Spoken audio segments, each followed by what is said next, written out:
As an IT engineer मुझसे काफ़ी ज़्यादा लोग पूछते हैं कि मेरा जो सिस्टम है वो काफ़ी ज़्यादा स्लो चल रहा है, मैं क्या करूं।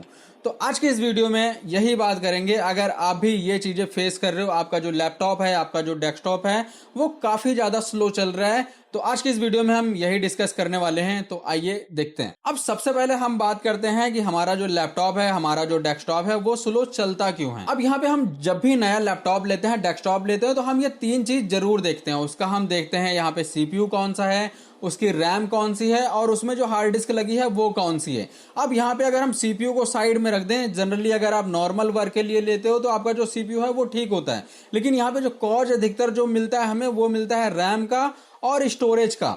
अब यहाँ पे जनरली जो होता है, मैं अगर मुझसे कोई पूछता है कि मेरा जो सिस्टम है वो काफ़ी ज़्यादा स्लो चल रहा है, तो मैं सबसे पहले उससे एक ही बात पूछता हूँ कि आपके सिस्टम में एसएसडी है।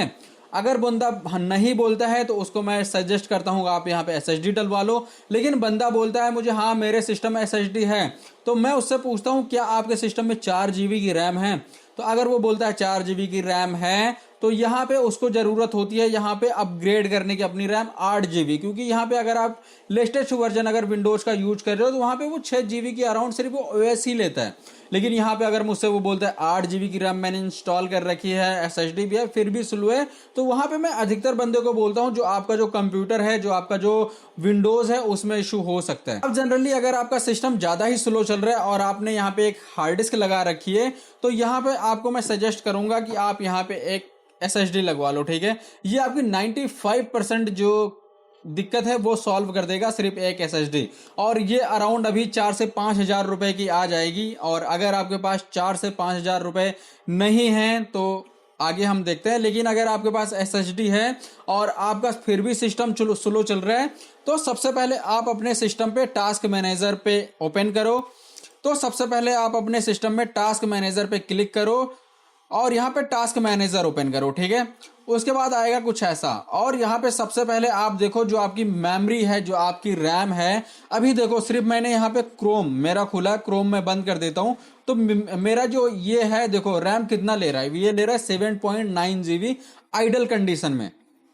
यहाँ पे इसके बैकग्राउंड में कुछ जरूर चल रहा होगा, लेकिन ये इसकी आइडल कंडीशन है, ये आइडल कंडीशन में इतना ले रहा है। तो अगर आपके पास 8 GB की रैम है, 4 GB की रैम है, सबसे पहले आप ये देखो आपकी जो रैम है 90% से ज्यादा नहीं होनी चाहिए। अगर वो 90% एज अ स्ट्रैट लाइन है तो और आप यहाँ पे 4 GB रैम यूज कर रहे हो तो उसको यहाँ पे 6 या 6.5 GB की रैम की आवश्यकता होती है इस कंडीशन में। ठीक है, लेकिन यहाँ पे अगर आपकी रैम भी ठीक है और आपने यहाँ पे सिर्फ हार्ड डिस्क लगा रखी है, आपके पास इतने पैसे नहीं है कि आप यहाँ पे एक एसएसडी बाई करो, तो यहाँ पे हम जनरली क्या करते हैं, अगर आप यहाँ पे एक हार्ड डिस्क यूज कर रहे हो तो मैं आपको प्रेफर करूंगा सबसे पहले आप यहाँ पे लाइट ओएस डाल लो। ठीक है, लाइट ओएस आप यहाँ पे टाइनी ओएस डाल सकते हो, टाइनी 11 डाल सकते हो, टाइनी 10 डाल सकते हो, या फिर जो विंडोज का जो 16 और 18 वर्जन है वो डाल सकते हो, वो लाइट है विंडोज 10 का।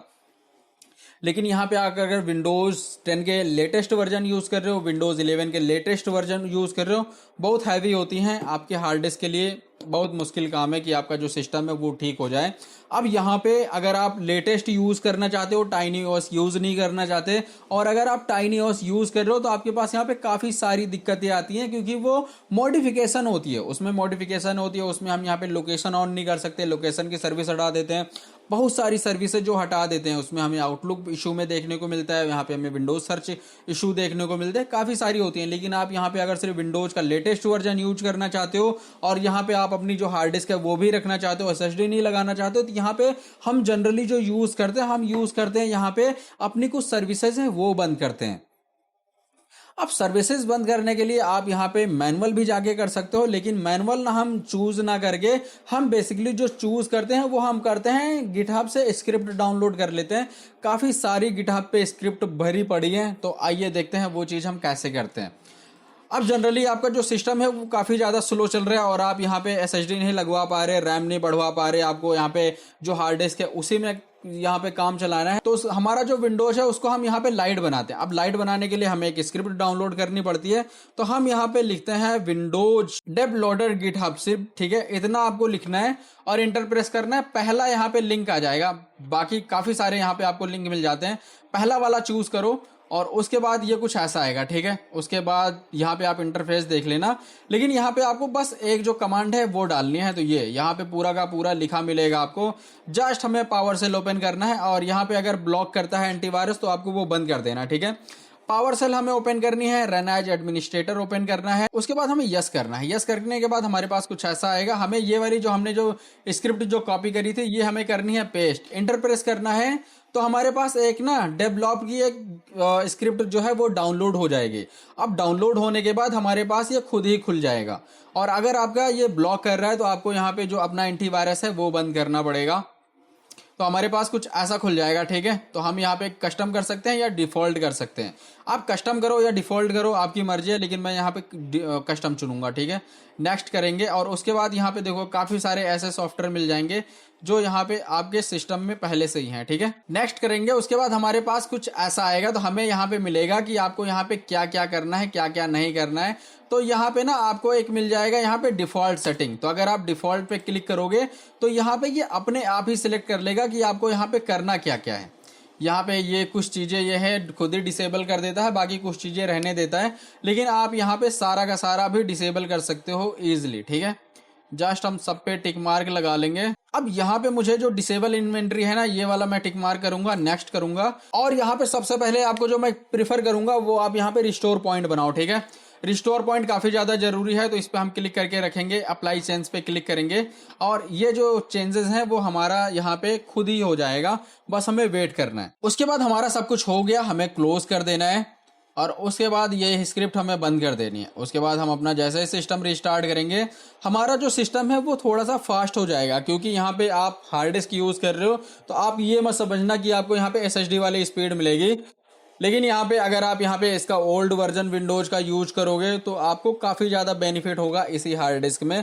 आप ओरिजिनल भी यूज कर सकते हो और वो हैवी भी नहीं होती। कुछ इस तरीके से इतने प्रकार से आप अपना जो सिस्टम है वो यहाँ पे फास्ट बना सकते हो। जनरली मेरी कंपनी में करीब 600 सिस्टम है और हम सब में यहाँ पे हार्ड डिस्क निकाल के सब में SSD लगा रहे हैं। अब ये थोड़ा सा कॉस्टली जरूर पड़ता है, लेकिन यहाँ पे यूजर की जो शिकायतें होती हैं वो खत्म हो जाती हैं, क्योंकि एक ही सिस्टम को 10 बार ठीक करने से बेहतर है एक बार आप SSD लगाओ, सारा का सारा काम खत्म। फास्ट भी होता है, स्टार्टअप भी जल्दी आ जाता है पूरा का पूरा।